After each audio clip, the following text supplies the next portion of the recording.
Dear students, welcome to today's session. So for A section, few of the beginning concept of this lesson was not completed. So I will be completing those concept in this video class. So you go through this video for learning few of the beginning concept of this lesson. Yes, in the human health and disease lesson, we will be studying about different kinds of diseases. So, before moving to diseases, first you should understand the meaning of health. If somebody asks you to define health, how we could define it? So, we will simply say that absence of disease or physical fitness. So, that is not the actual meaning of health.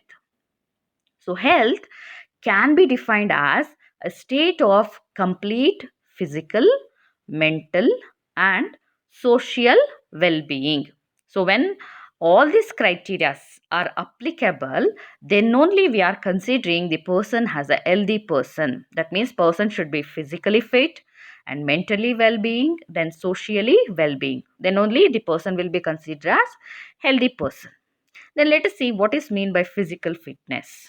So physical fitness is nothing but the body parts should be able to work in a proper way. Say for example, you have got leg fractured, so you could not be able to walk properly. So when you are not able to walk properly, that means you are not physically fit. So the one who is physically fit, he could do his work in a proper way by using his body parts. Then what is mean by mental health? So take one more scenario as an example.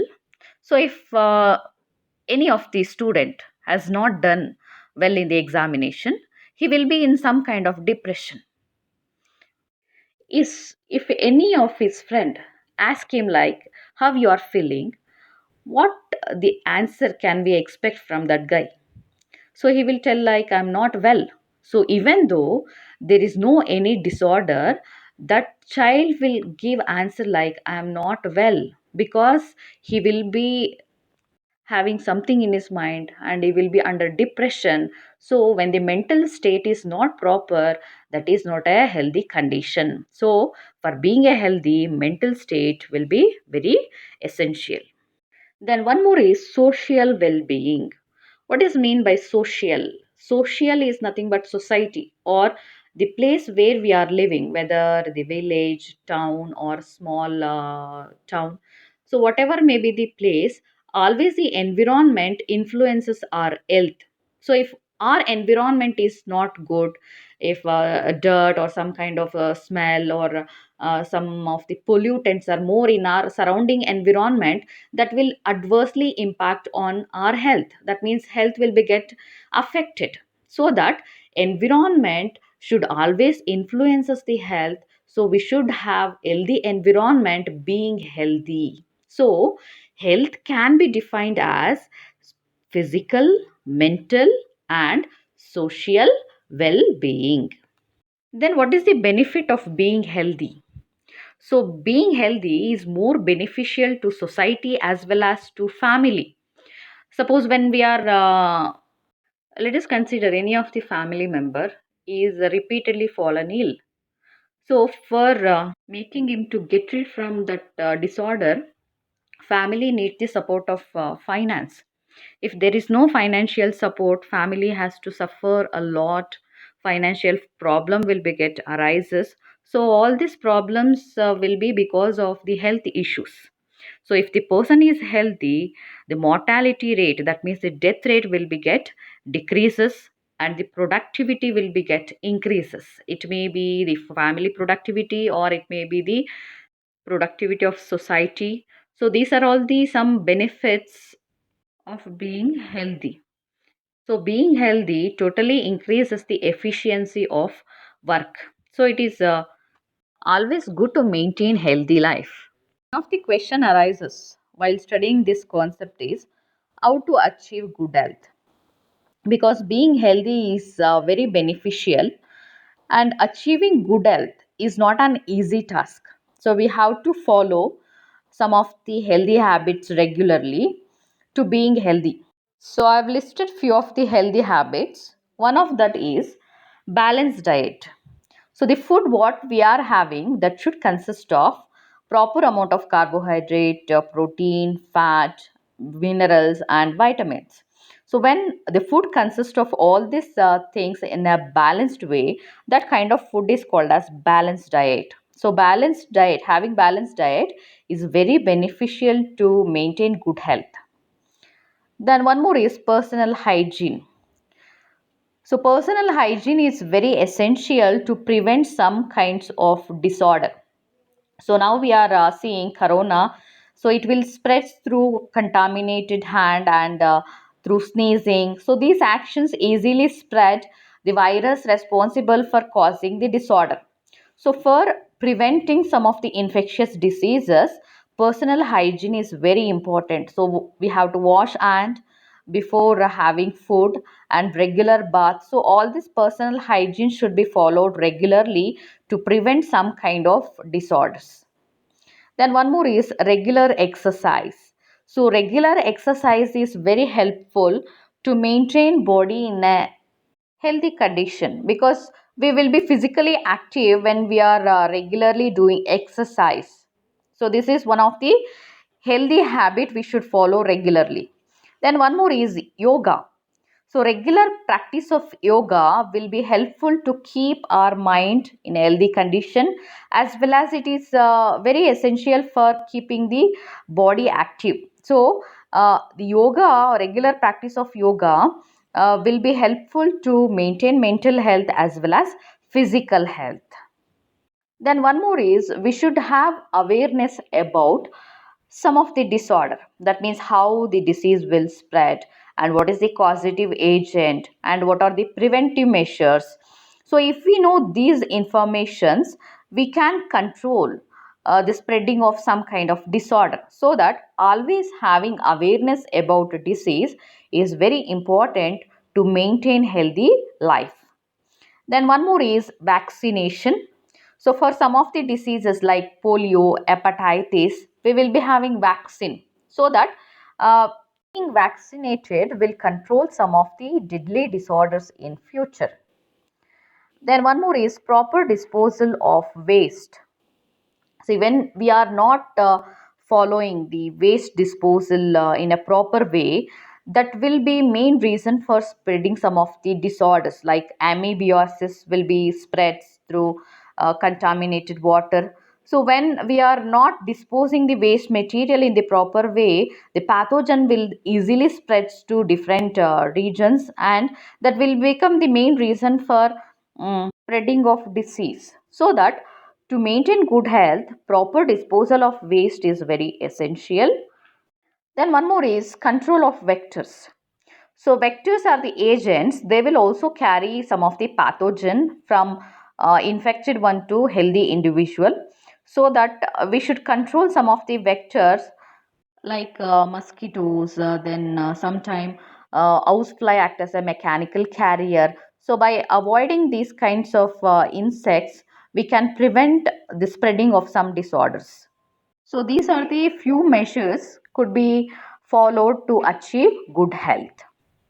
Yes, we will be talking about health, and we should also understand how health will be get affected. So health is get affected by number of ways. One is genetic disorder. So genetic disorders are the diseases they are carried from parents to their children. These disorders are also called as inborn disorder because the child born with some kind of deficiency. So if you have any family history of diseases, so those diseases will be carried from one generation to another generation. So that kind of disorders are called as genetic disorder. So this will also affect the health. Then one more is infections. So some of the pathogens like fungi or bacteria, so these pathogens will causes infections. So when they invade our body, so they will attack some of the organs and they will adversely affect the function of that particular organ. So when the one or more functioning of that particular organ is get affected, that will lead to some kind of diseases. Say for example, the intestine. is get attacked by some of the pathogen, so the functioning of that particular organ will be get affected. So this is what we are calling as infections. So pathogens are responsible for causing number of infections in the human body. Then one more is lifestyle. So the lifestyle what we are adopted, that will also be main reason for number of diseases like obesity and deficiency disorders. These are caused by having food with lack of nutrients. Then sometime over exercise and lack of rest will also lead to some of the diseases. Then taking of drug, alcohol and smoking, they will also adversely affect the health. So these lifestyles negatively impact on health and leads to number of diseases. Then let us study about disease. So even though we follow all the healthy habits regularly, we often suffer from number of diseases. Then what is mean by disease? How we can define it? So disease is nothing but when the functioning of more one or more organ or system of body is adversely affected, that characterized by various signs and symptoms. That means whenever you are suffering from any kind of diseases, one or more organ of your body will be get affected, and with related to the functioning of that organ, your body will show some of the symptom. Say for example, when you have common cold, your nasal passage and throat will be initially get affected. Clear, right? So virus will initially affect nasal passage and throat. So in the severe condition, the infection will spread towards the lungs. So when the lungs are badly get affected, your body will show some of the signs and symptoms related to the functioning of that particular organ. That means when you have common cold, you usually sneeze and cough. So in severe case, a respiratory problem may get arises. Clear? So all these signs and symptoms what we have seen in this example, they are related to the functioning of that particular organ. So that is we are called as disease. Then diseases can be broadly grouped into two categories. So some of the diseases are comes under infectious diseases and some of the diseases are comes under non-infectious diseases. So let us see what kind of diseases are called as infectious diseases. So if the diseases are easily spreads from infected person to healthy person, such a kind of diseases are infectious diseases. Say for example, common cold, pneumonia. So these are the examples of infectious diseases because they are caused by pathogens, so they can easily spread from infected one to healthy person by some of the actions of infected patients like sneezing, coughing or dirty hands. So these will easily carry the pathogen from one individual to another individual, so that multiple person will be get infected in this case. Then let us look into the non-infectious diseases. So non-infectious diseases does not spread from infected person to healthy person because they are not caused by any of the pathogen. Clear, right? So which person have developed the disorder, it is confined to only that particular person. It will not spread from infected person to healthy person. So such a kind of disorders are called as non-infectious diseases. So best example is cancer. So cancer is a non-infectious disease so that it will not spread from infected person to healthy person. So these are the two kinds of diseases can be seen in human. So some kinds of diseases are comes under non-infectious diseases and some kind of diseases are comes under infectious diseases. Yes, let us study some of the diseases in human. So organisms belonging to bacteria, fungi, viruses, protozoan, they could cause some of the diseases in man. So all these disease causing organisms are called as pathogen. So pathogens are nothing but they are disease causing organisms. So whatever the organisms I said, bacteria, viruses, fungi, all these are nothing but they are the pathogens. So now we will be studying about different diseases caused by these pathogen. So let us start our study with one of the disease, that is typhoid. So typhoid is a bacterial disease. This is caused by a pathogen named as Salmonella typhi. So Salmonella typhi is the scientific name of the bacteria. Then how this bacteria get enter into our body? So this will get enter into the body through contaminated food material or contaminated water. So if we drink the contaminated water or contaminated food by this bacteria, this will get enter into our system and started causing disease. Then within the host, the pathogen select one of the organ for its multiplication. So organ affected by the bacteria is small intestine.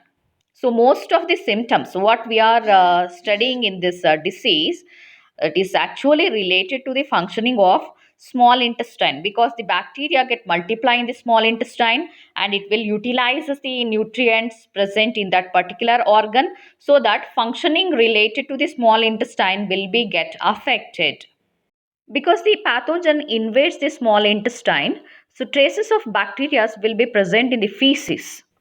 So improper disposal of the feces will also spread the pathogen to natural water bodies and to the food material.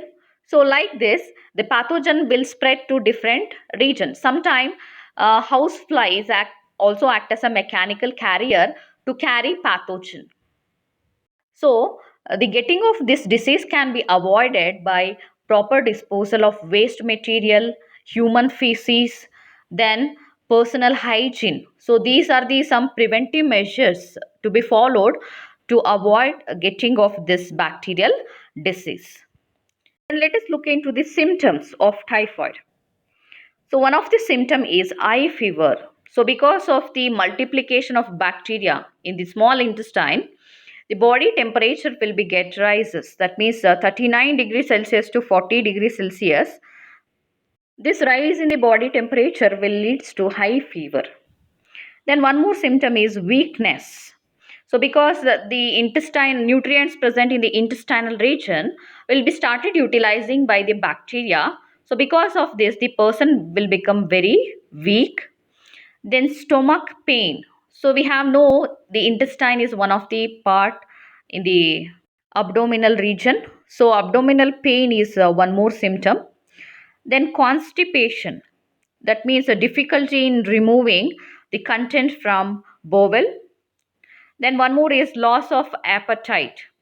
Appetite is nothing but feeling hungry. So the patient does not feel hungry like before. These are the usual symptoms can be seen in this disease. But in the severe case, when the more bacteria will be there in the intestine, that will spread to different regions through the blood. So in the severe case, it will lead to the intestinal perforations. That means pores will form on the wall of intestine. So it may lead to the death. So that death may also occur in severe case. Then one more is confirmation test. So for diabetic patient, just they will do the blood testing for confirmation. So one of the test for confirmation of typhoid is Vidal test. So this is very important. So the confirmation test or the diagnostic test used for a typhoid disease is Vidal test. Yes, let us study one more disease, that is pneumonia. So you might have heard the name of this disease. So this is one of the disease related to respiratory system. So pneumonia is actually caused by a bacteria. So there are two bacteria responsible for causing this disorder. So one of the pathogen is Streptococcus pneumoniae and another one is Haemophilus influenzae. So there are two bacteria are there for causing pneumonia disease in human. One is Streptococcus pneumoniae, then another one is Haemophilus influenzae. Then how this bacteria get enter into our body? So entry of pathogen usually takes place by inhaling the droplets or aerosol released by an infected person. Just you assume nearby you one of the pneumonia patient is there, is continuously sneezing and coughing. So as a result of sneezing, some of the droplets will be get releases from the patient. So the droplet is nothing but loaded bacteria. That means the water droplet consists of lots of bacteria. So if you inhale that droplet directly, the bacteria will get enter into your body and it will cause us the same disease. Then the bacteria will also spread by sharing glasses or utensils used by infected patients. So if you use the utensils used by the patient, will also spread the pathogen to different people. So by these ways, the pathogen will get enter into body. Then within the host, it will select one of the organ for its multiplication, that is a part of respiratory system. So in the respiratory system, especially alveoli of lungs will be get affected. That means the pathogen will directly get enter into the alveoli of lungs and it starts spreading the disease. You are knowing the function of alveoli. So alveoli is a sac-like structure. It helps in the exchange of gases. That means carbon dioxide and oxygen get exchanged between the body and atmosphere. So because of the bacterial growth, continuous growth of bacteria in the alveoli region, alveoli will be get filled with fluid. So when the fluid will be get filled in the alveoli region, there is no proper exchange of respiratory gases. So it will finally lead to respiratory problem. That means breathing problem will be get arises because of the fluid filled region in alveoli. Then let us look into the symptoms of pneumonia. So some of the common symptoms of pneumonia is fever, body temperature will be get rises, then chills, the patient suddenly feel chillness, then cough. So cough is one of the common symptom of pneumonia. That means when something is there in the lungs, our body will try to let it off. So cough is one of the action through which our body try to releases bacteria out. Then one more symptom is breathlessness. So because the alveoli is get filled with the fluid, the exchange of gases will be very difficult and it leads to breathing problem. Then headache. So usually when the fever and chillness is there, headache will also get arises. This is the one more symptom. Then in the severe case, in the extreme case, lips and nails turn grey to bluish color. So how the nails will turn to bluish color? So when the toxic content will be more, when the oxygen exchange will be very difficult to the alveoli, instead of red color, the blood appears in blue color. That means more toxic will be present in the blood. So because of that, the nails and lips turns bluish color. So this will be seen only in the severe case. When there is no any treatment, in that case lips and nails turn to bluish color. Let us study one more disease, that is common cold. So common cold is a viral disease. So this disease is caused by a virus that is named as rhinoviruses. So the group of viruses belonging to this group causes common cold in man. So what is the name of pathogen? So the pathogen name is rhinoviruses. Then how do this pathogen get enter into the body? So it will usually get enter by inhaling the droplets released by infected person. So we are knowing sneezing is one of the common symptom of this disease. So when the patient sneeze, lots of droplets will be get releases and that consist of viruses. So when the healthy person nearby inhale the same droplets, he will be also get infected. Then one more way is using the utensils or substances used by the patient. So if we are sharing the pencil, book, whatever may be the things used by the infected person, that will also spread the infection to healthy people, because those substances will be consist of pathogen. So when we share such a kind of utensils, the pathogen will also get enter into our body. Then, within the host, it will select one of the organ for its multiplication, that is, nose and respiratory passage. So, you should remind one thing. So, in the pneumonia, we have seen the organ affected is alveoli of lungs. So, here, that means in the common cold, the virus does not get enter into alveoli or bronchioles. So it is restricted to only respiratory passage. That means only conductive part of respiratory system will be get affected by virus, so that it will causes infection in nose and respiratory passage, but it does not get enter into lungs. Then what are the symptoms of common cold? So some of the symptoms are nothing but nasal congestion, that means blockage will be seen in the nasal passage. Then discharge, so mucus comes out from the nasal passage because of the viral infection. Then sore throat, so some kind of itching will be there in the throat region, some kind of irritation can be seen, that is nothing but sore throat. Then hoarseness, so voice will be get changes because throat is the another region infected by the virus, so it will changes the voice. Then cough is one more symptom. Then headache, tiredness, fever. So these are the few common symptoms of this disease. So all these symptoms will be last for 3 to 7 days, not more than this. So within 3 to 7 days, all these symptoms will be disappear. So in all this disorder, that means we have studied typhoid, pneumonia, and common cold. So in this disease, mainly you have to concentrate on name of the pathogen, organ affected, then symptom. Then one more is entry of pathogen, because this question will be asked for 3 marks. So you have to concentrate on all this disorder. So whenever you are studying the disease, you have to practice the name of pathogen and some of the symptoms.